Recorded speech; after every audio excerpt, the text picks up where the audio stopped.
Hey guys, how are you? Good morning. Andy, co-founder and CEO of Y2K Credit Solutions, consumer credit expert. Little over 16 years in the credit, consumer, and business credit industry.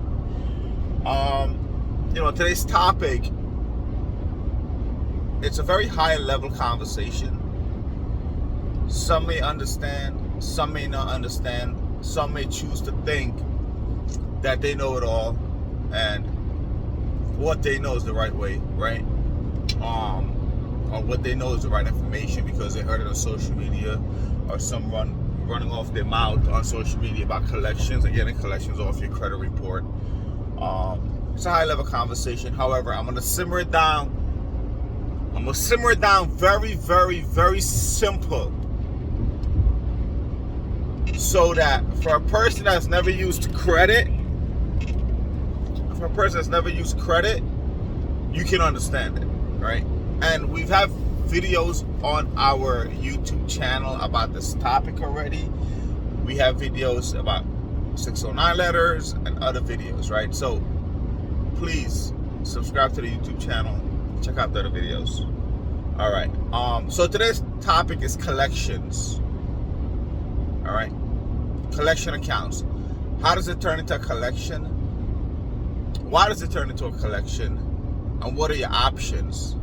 And the one thing I want you guys to get through your head, get this to the front form of your brain.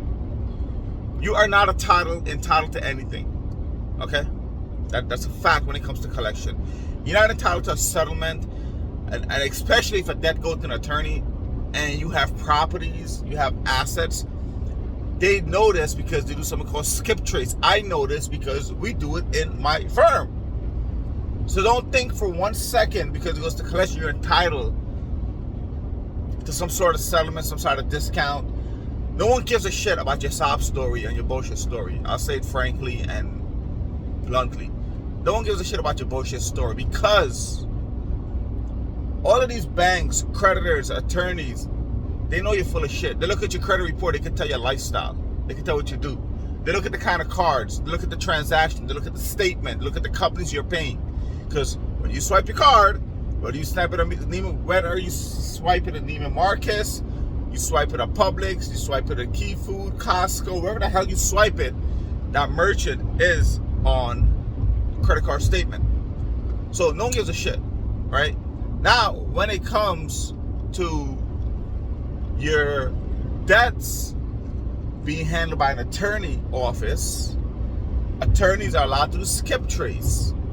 Skip trace is where they run your social, and this is, we haven't even gotten to the topic. I'm just giving you guys laying the groundwork for this conversation. Skip trace is where they run your social, and if you have a job or a company assigned to you, or you own a company, your social attached to it. Most companies on a tax ID, but some sort of payroll that you have, they're gonna see that. When they run a skip trace, they're gonna see your credit reports and show you have a mortgage. If your credit report shows that you're paying your mortgage on time, your other car payments on time, your credit cards on time, but you're neglecting the debt, they know that you have funds. This is how judgments come about. Because they're not gonna waste their time to call you and listen to your nonsense bullshit story why you can't pay the debt and chase you. No one's gonna do that. No one does that in the 21st century. All they do is stroll their happy self down to the courthouse with the attorney. Here's your social, here's the debt, here's the documents. Let's get a judgment, right? And don't think for 1 second that, oh, I'm not gonna answer the mail, I'm not gonna open it, I'm not gonna get this, I'm not gonna sign for the document and go to the post office. The way of you being served now has changed so much in the 21st century. You can ignore it all you want. That judgment is still going to be enforced. And you can ignore it for 10 years. When judgments are renewable every 10 years. You can renew it for 10 years. And if it's not resolved, they renew it again for another 10 years. If the attorney is still around in business and remembers to go ahead and renew that judgment. Pay attention to what I said. If the attorney or the creditor is still in business and they remember or they have it on the calendar to renew that judgment for 10 years. That's why you see some people, we have some clients, we've posted, clients debt from 2007 is now surfacing in 2022. Bank accounts frozen. Why do you think? I'm telling you why. All right. So when it comes to the collection, if you start missing 30, 60, 90-day late payments sporadically on your credit report, right? That's okay. It's when you start going 30, 60, 90, 120, 150, 180 days, no payments. At 180 days of you not making payment, the account goes, at 120 days of you not making payments, the account is transferred into the original creditor's internal collection agency, where their internal department is gonna call you 3, 4, 5, 6 times a day, automatic, whatever, to call you to try to resolve that debt. At 180 days, if you don't pay it, it will leave. And depending on the creditor, if it's a credit card, again, if it's a credit card, Chase, Citi, TD, Discover, Barclays, Capital One, Credit One, whatever card it is, it's gonna go to a company where that company is servicing. They don't own the debt. They're servicing the debt on behalf of the original creditor. All right. Some of you guys are here listening to these people. Shh. These people don't want to let you know. 609 letters. If there's one number on the collection, have to remove it. First off, do your research on what a 609 letter is and what it does. It's black and white on Google. Like if you can't read and write, then that's not an issue. You know what I'm saying? That's understandable why you can't read what a 609 letter is. But before you go running your mouth and writing 609 letters and talking about 609 letters, by the way, we have a video on Instagram and our YouTube channel about 609 letters. Broke it down line by line. So now, you don't pay your debt. 180 days. Goes to outside company. That company, and just so you know, Chase, Citi, Discover, Barclays, and Amex will sue you. I promise you this.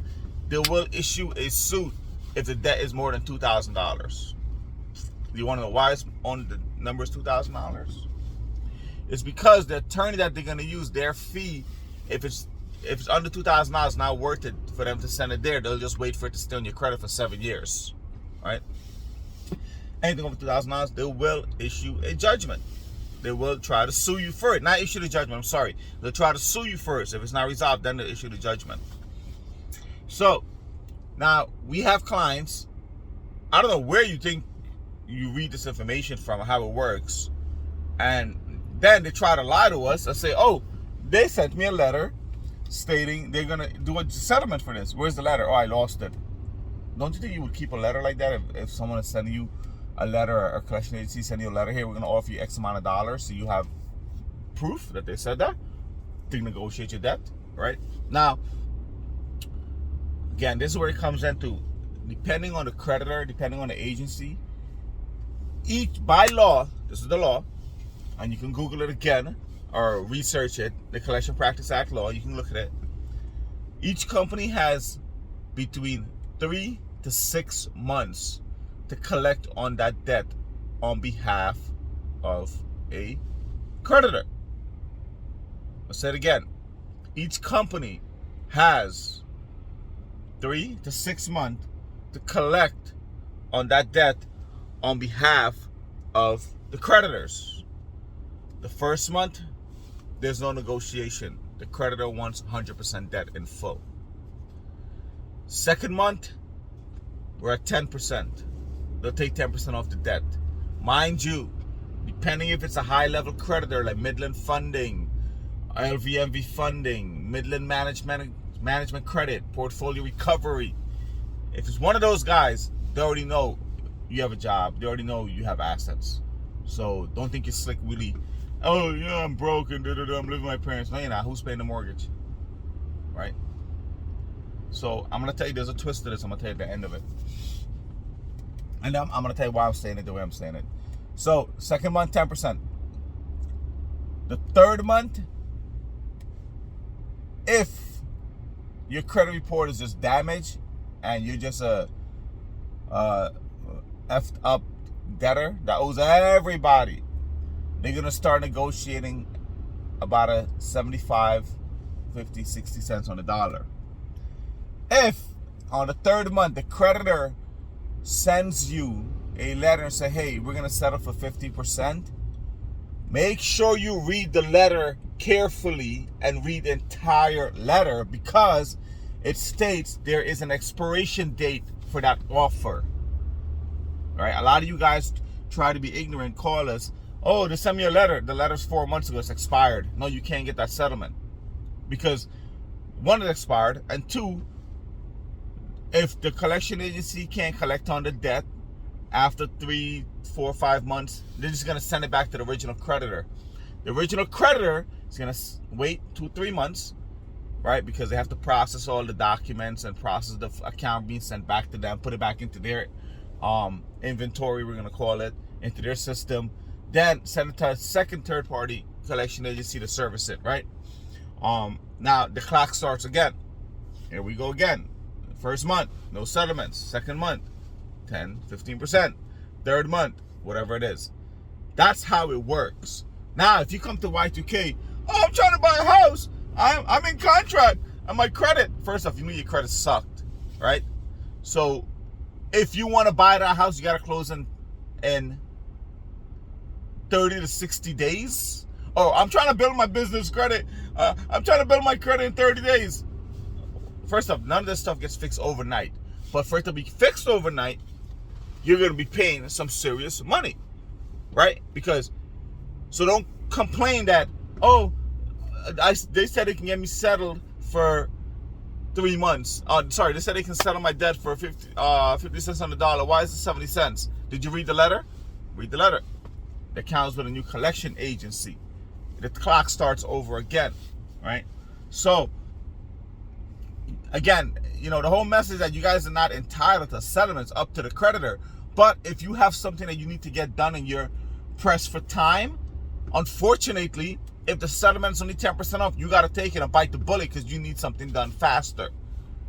And the next thing I need to let you know in this video, we're a debt settlement company. We're not a credit repair company. So stop labeling my company as a credit repair. I don't write dispute letters. I don't run like the credit dude. I don't do Lexington Law. I set credit saint. Alex Miller, by the way, he's in a shitload of problem for fraud. Research him. I'm not, you know, Trinity Credit.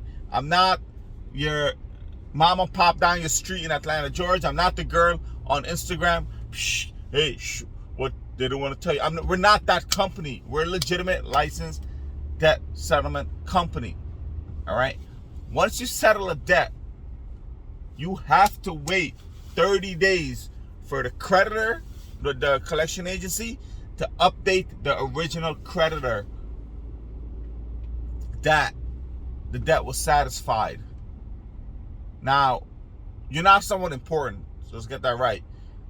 Every time a debt is settled with a collection agency, they're going to stop what they're doing and run to the creditor. Oh, this person paid their debt. All right? You should be happy that they sue you or froze your bank account. So sometimes it takes 60 days for the collection agency to update the creditor. We cannot do anything about that. We cannot force them. We don't work for that collection agency to settle your debt, right? So we have to wait the time allotted for them to update the original creditor. Understand that.